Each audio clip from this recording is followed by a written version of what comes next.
Hi dear friends and families and besties, welcome to our channel.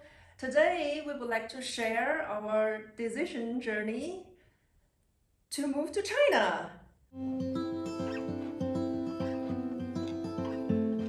We're thinking about that for quite a while. What's that? Ganbei. Ganbei. For quite a while already. Things matured more and more over the past 1-2 years, I would say. I hope, yes. We are on our way. The story started from actually long ago as I got to know Sebastian. He has mentioned like many times that he regretted having not stayed in the US as he was an intern for such a long time and he didn't see the world.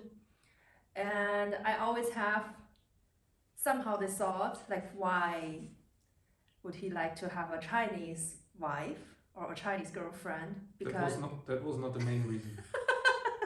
To go to China! No, that's not the main reason.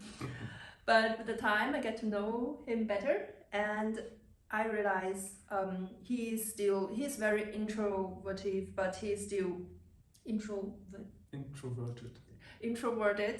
but he's still very curious of the world.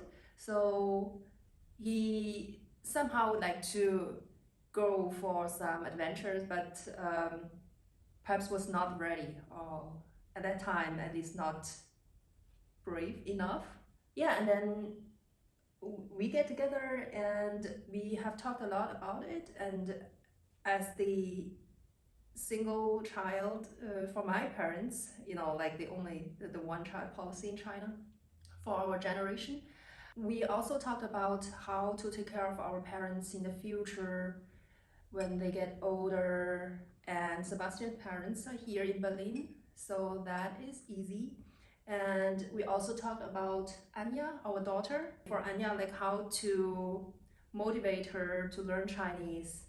And I am speaking German, Chinese, English with her, and Sebastian also, but she only speaks German. That was another challenge. And Sebastian would like to change his job.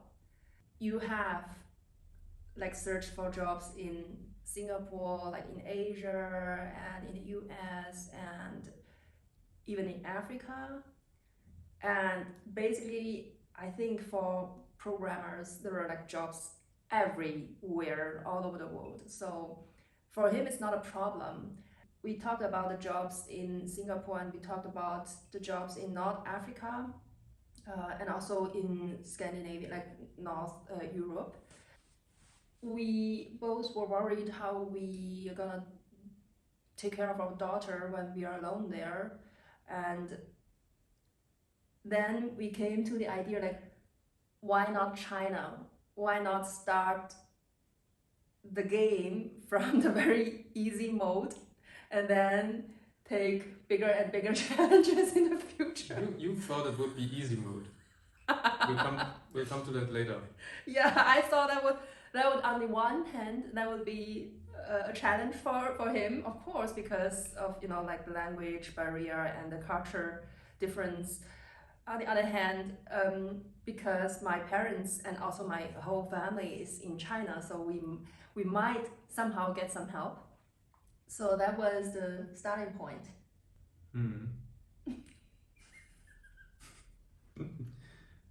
Yeah. Yeah. I mean, yeah, you mentioned it. On the one hand, I'm a person that likes to have like a stable environment and some safety net, but I'm also torn apart. On the one hand, having that safety net. On the other hand, I also want to see something. I want to get out of my comfort zone. And as you mentioned, living in a different country has been an idea for me for quite a while. I think in 2015, maybe I already thought about it and tried to get a remote job. But back then it wasn't that easy in Europe at least. And that's true. Yeah, and now because of the pandemic, it got a whole lot easier, and companies that didn't want to do it before, they now were forced to do it, and I think most of them saw it works. And then that's what I mentioned. We basically thought or talked about that already, I would say 2019 or so. So before our daughter was born, and then our daughter was born, and everything was like our whole life was turned upside down, and we needed quite a while to get used to it, I would say, and get to a state where we could say, okay, now we can work on something new, or a new dream that we had, like moving somewhere else and living somewhere else. I just want to add one point, not only because of our daughter was born, but like during my pregnancy, this whole pandemic thing has started. So that part has changed like all of our lives. So we are like basically the last 2 to 3 years, because of the COVID situation, we have experienced like so much based on the newborn, or besides the new parents' life, and the kita has kept closed and open and closed and open like game. You should say kita is Kita a is German word for kindergarten. Yes, kita is the German kindergarten. Yeah, so we had quite a lot of stress having Anja at home because of Corona outbreaks in the kindergarten, and having her here while working, both of us working. So that was a lot of stress, and we couldn't basically think more than a few days ahead. Yeah. Because there was just no capacity left for us. Yeah, so why now this year? Like shortly before we really considered moving or finding another job in another, I don't know, country or continent. Also because of the political situation, we've been struggling a lot.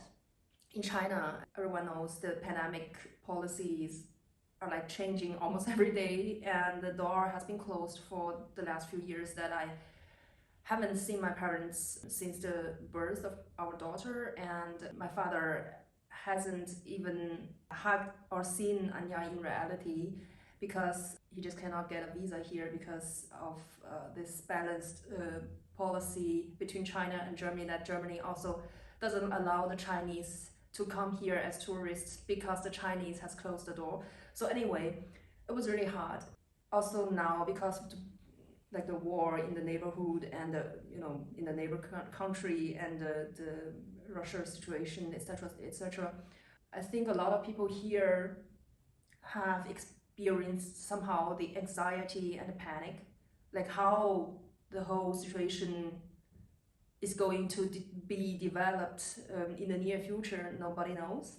So we have talked repeatedly what we should do or how to get a better situation, but that part, based on international political situation, we cannot control at all.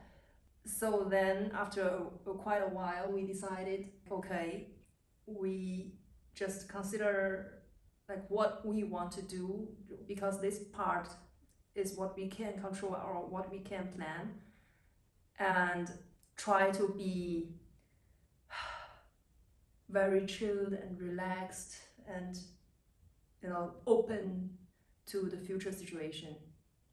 Yeah, so fast forward to end of 2021. I think I started looking for jobs, and at first I only looked for jobs that I can work from home in Europe, in Berlin, and that was quite stressful with a daughter that didn't want to sleep and wake up so often during the night, and I needed to prepare myself for the interviews, and having the interviews also at times that were not that comfortable for me because time zones, globalized world. So I wanted to add one sentence. I never ever had known before that for programmers there are like 8-9 rounds of interviews for one company. That was like crazy and just had blown my mind. Yeah, So the more famous the company is, the more interviews you will have, or the harder the interviews will be. Wouldn't I have a child, I probably would have taken half a year to prepare myself in my free time. Because you have to learn a lot. Because I have to learn stupid shit just for the interview. Like it's like in university, you know, you learn all that and you know you will never use it again. Most likely, like 90%, you will never look at again in the future.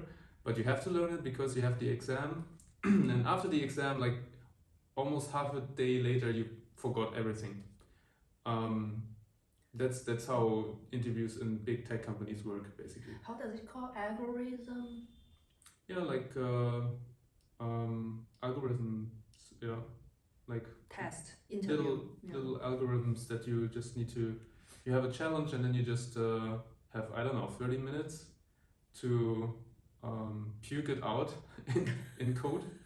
And if you've never, even if you looked, or even if you have a rough idea of the algorithm that you need to use, because you have looked at it a few years ago in university or wherever, you probably cannot recall it in that level of detail to just write it down in half an hour so that it works.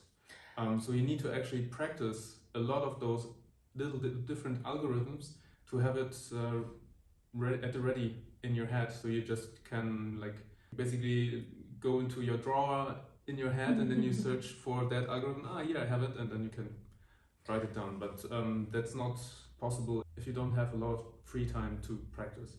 Frankly speaking, I think that is more for like junior programmer, or like just newbies for the jobs, but not for senior, perhaps managers, etc. I think it gets harder and harder the more years you have on your back, I would say, in a job, because the further you go from university, where you probably have looked at some of those algorithms and are used to learn them and go through them, the harder it gets to recall them. In the end, I was pretty frustrated because I couldn't spend enough time, and this was always my weakness, those algorithm tests or interviews. And I think it's also very, what is fair in life? It's a bit unfair because it also weeds out all the people in this interview process that doesn't have the time, because they have maybe family, they have a kid they need to take care of, maybe elderlies they need to take care of, or whatever else of a situation they are in. So everyone that's not able to spend this time, or in one way or the other, cannot apply, basically. But luckily there are companies that don't do that.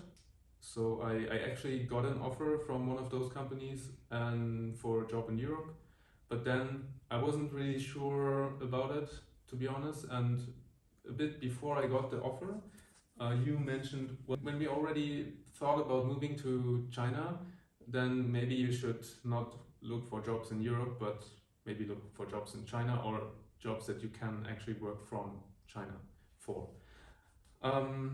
Which was a good thought, actually.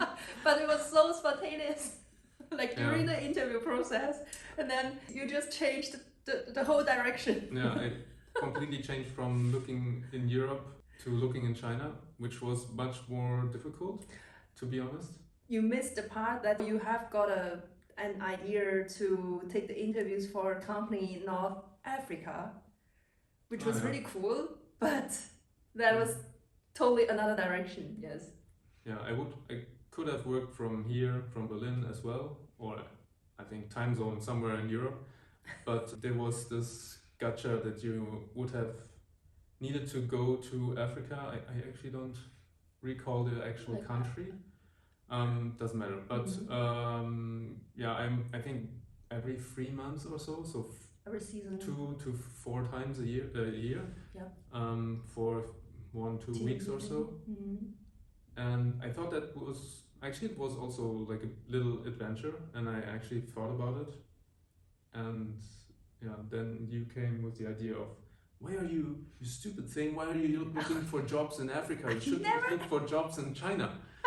I was so frustrated. I'm exaggerating. Yeah, I was so frustrated because, as you said, like, hey dear, is it okay if, like, I fly to Africa like every 3 months for 2 to 3 weeks? I was like, okay, I'll be alone with a kid who doesn't sleep well, with 2 dogs that are crazy, and I have to work, and the kindergarten didn't, like, always guarantee that it could open because of the corona situation. I was like, baby, that's a joke. That's not true. So yeah, somehow I really try to brainstorm, like, how could we save the situation now? Yeah.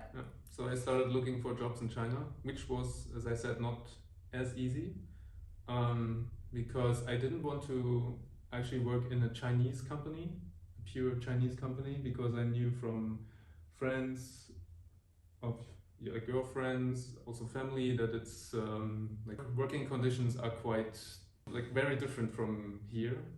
Like you have 4 to 7 days of vacation per year, and you sometimes work 6 or 7 days a week, and It's then called- from 9 to 9. Yeah, it's called 996. Yeah. From 9 Famous a.m. 996. to 9 p.m. 6 days, or 007. So you're basically a slave to the company. Yep. So that was basically out of the question. So I looked for Western companies that have an office in China, in Shanghai specifically. Yeah. And I think I found 5 or 6 that actually had jobs posted, and where I thought, that could work out. I think I got 1 that declined, 4 that didn't answer at all. So I was lucky that I also was applying for a company that I had a contact in San Francisco, where she works as a director. I applied through her, so she referred me, and I think that was the only reason they actually looked at my CV, because they are not actually hiring people from different countries or continents and then bringing them over. Yeah, so that But was. there were some positions, jobs, like offers in Shanghai for the Shanghai company, daughter company there. That was also in English, right? But that was just not perhaps their first consideration to hire somebody from Europe, I guess. Yeah. The job description, it kind of fit what I have done. Not like 100%, of course, but it was okay for me to apply, and we tried, and I got in the interview process, and I again had like 8 or 9 interviews. I think I met 9-10 people, which is good. I got a feeling of the people working there in China, but still 9 or so interviews, plus negotiation and a lot of questions. And for them it was also a new situation, because, as I said, they have no experience regarding moving people over to China. So I was kind of the first for them as well. And then another journey started. I accepted the offer, I think end of March. And now it's September. Haha. Why are we still here, you might ask? Let us answer you. Because of the flight. We just cannot fly over. That was crazy. So Sebastian got the offer. We were happy. Like, oh yeah, the chance was very good, and he just has interviewed for this only company, and he got the offer, so he's really good. And the team, of course, they hope that we can move there as soon as possible, and we checked the flights, and it was like 5,000 euro per person for this year till like November. Even up to 10,000 sometimes. Yeah, just one-way flight. And we also have a daughter, and they don't really sell children flight tickets. So basically, we have to pay 3 times 8,000 without the dogs for us for the flight one way. And we were like, no, this is ridiculous. We cannot afford this. So there were discussions with the team in Shanghai about this situation. And they somehow regretted also a little bit, I guess. They were like, at some point, I think. yes, your manager told you, right? Yeah, at some point, after everything already went like for 2 months or so, he said like, if I would have known that it would is such a hassle, then I probably wouldn't have done it. But now you accepted the offer, and now we push through. Yeah, because after Sebastian decided to accept the offer, there was lockdown series. There were lockdown series like in Shanghai forever till today. Yeah, basically the 2 months lockdown Started. It was kind of, I accepted the offer, and then a bit later this started. People disappeared, like everybody was at home. Yeah, and the manager said like, now is the probably worst time in the last, I don't know how many years, to come to China. Yeah, that was again like another point for us, like how this is gonna happen, because as we decided, we thought like, you know, here with Omicron, and here we're already crazy. Every day, hundreds of thousands of people got affected, and there in China, the Chinese government was still very proud that the policy has worked very well. And then Omicron arrived, and they were still using this zero policy, and it didn't work anymore. So Shanghai has got dozens of thousands people, I think within 3 weeks perhaps. People got infected while staying at home. Yes. Basically. Yes. Everyone was in their flat, and still they got corona. Yes, because they tested PCR tests every day, and during this test, you know, like everybody goes downstairs and come upstairs, so somehow they get affected always during the tests. And the government was frustrated, everybody was frustrated, nobody has calculated that they had to stay at home for 2 months and got affected in between, and was sent to some, you know, quarantine hospital that wasn't even completely built till the end, and nobody has really taken care of them, etc., etc., and nobody could come out of the office as they were, you know, locked in their office or in the university suddenly, and then they stayed just in the office for, I don't know, 40 days, 60 days.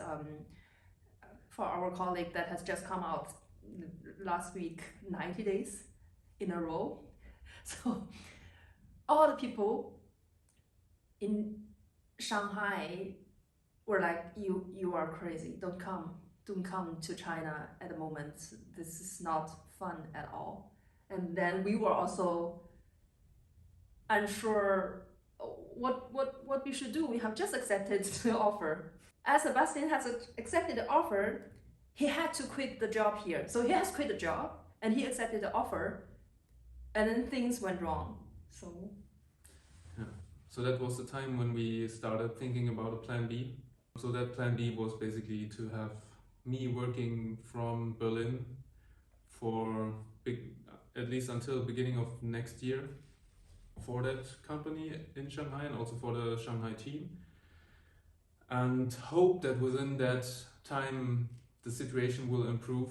So the whole flight ticket situation, the availability of flights, the lockdown situation in Shanghai, etc., etc. So that it would be easier for us to get there. And that's kind of where we are right now. So I'm working for that company. I'm working from here, from Berlin, and we'll see how the situation will develop in the next months. Yeah, we have made so many mistakes in between. We have like hesitated a little bit because of the flight tickets, like who should book it. The company would like to book it, and then we could basically also book it. And then during the discussion, the flight tickets, I think the price has increased from 1,000 per person per flight to 3,300 or something like that. And then at the end, we got the flight tickets by the company with the price like 5,000, 4,000 something per person now. And we are still waiting because nobody knows if there are more flights in the very near future, or, you know, like how this is gonna be in the upcoming autumn, which is this month, starting from this month. Always in the winter, then the things goes wrong. So yeah, that's even the airlines, they changed their cancellation policy. yes. So before you could, I think, I don't know, like half a year ago, you could buy a ticket and then you could rebook it for free. Now they changed that, so you cannot rebook for free. You cannot cancel for free. Yeah, you basically need to pay, I think for Lufthansa, you need to pay 1,000 of your ticket. They will keep as fee. As a fee. So it's even worse kind of than before, because it's not only expensive, but also when you need to cancel or you want to rebook, then it's again expensive. But we'll see. Yeah, let's wait. And I know there are like different opinions. The grandparents here, they were thinking like we are crazy. The friends here, and also we have a lot of friends having worked in China and have just come back. The friends that are a little bit more related to China, everybody think like, hey, what are you doing? And the friends in China, they themselves think like, why are you coming back? So yeah, for us, I think we only have like 3 to 4 years perhaps before Anya goes to the elementary school to experience this, and then we have to think about another plan to settle down for at least 6 years or even longer. So we still would like to try this. You might also think that we are crazy, or yeah, that's a good idea. Leave a comment below and write us your opinion or tips for us if you have just been to China or have just come back. Yeah, please share with us about your experiences. We want to also thank you for your support. As always, we all love you very much, and please subscribe and please follow our story. Yeah, we will share more videos about moving to China, the job interviews, or working as a manager for a Chinese company, and also from next year, we hope, the life in China. So we will see. Bye bye. Bye.